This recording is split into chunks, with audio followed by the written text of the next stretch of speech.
Physical training, self-defense training, firearms training, situational awareness, and the warrior mindset.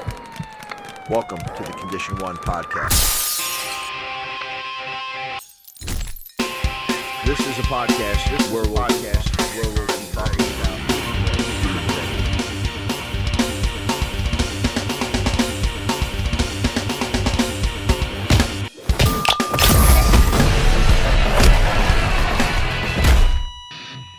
Welcome to the Condition 1 podcast.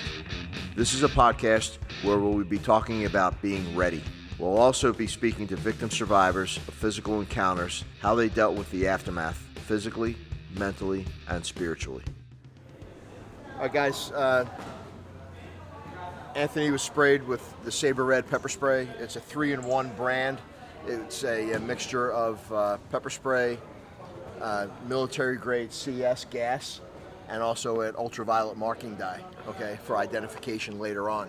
So we talked in the classroom about, Anthony and I got together a couple days ago. He agreed to get sprayed for me, and we talked in the classroom with the students about the physiological responses of people when they're sprayed.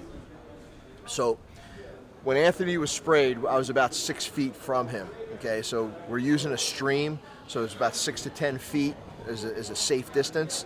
It was a 1 second burst. It was 1/1000 off of a keychain aperture, okay? So sprayed across the mask of the face, okay? So he's still got some effects on him. Across the mask of the face, right across the eyes. As soon as it hit him, he stood there for a second or two, and then it would bite in.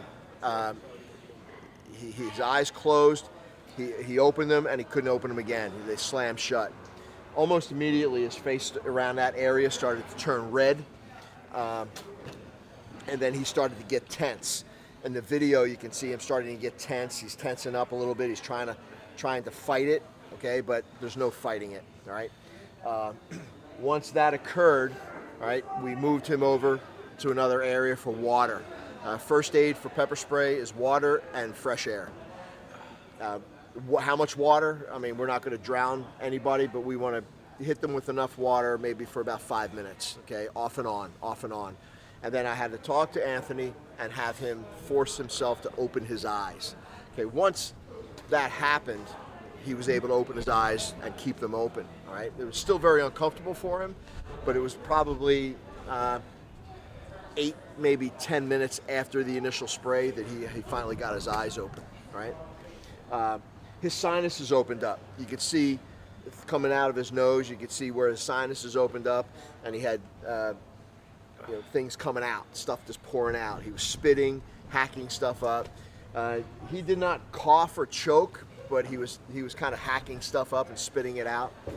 And his face itself is on fire. It's probably still burning him a little bit now, okay, even after the water.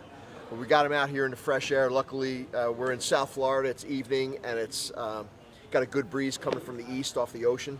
And we're pretty close to the ocean, so he's got a nice breeze coming, so it helped him accelerate his recovery. Anthony, what do you think? It sucked. I'm still burning up. My sinuses are pretty much cleared up. When John made me open my eyes after the initial spray, it kicked in immediately.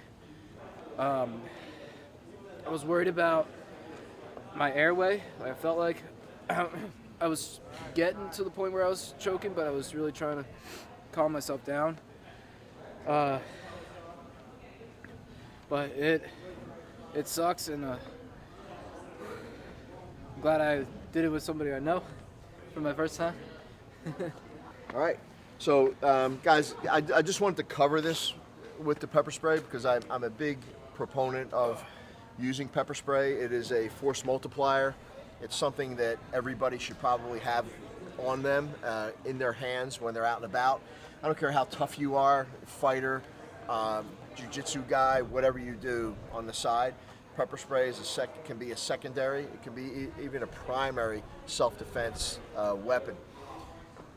I can hit somebody 6 to 10 feet from me, Okay, so as long as I've been training for 30 years, and it's a matter of, do I want to put hands on somebody that I don't know, maybe he has weapons, or do I want to keep my distance and be able to deploy that pepper spray and watch the result from there. Okay, so this is just something to put out to you. It's definitely your choice as to whether you want to carry pepper spray or not. But we do classes here at Riddle Defense in Boca Raton, Florida. And if anybody is interested in this type of class, you can give us a shout at info@riddledefense.com. Leave us a note, and we will get back to you immediately on this class. Okay? Thanks for watching, and I hope you learned something tonight.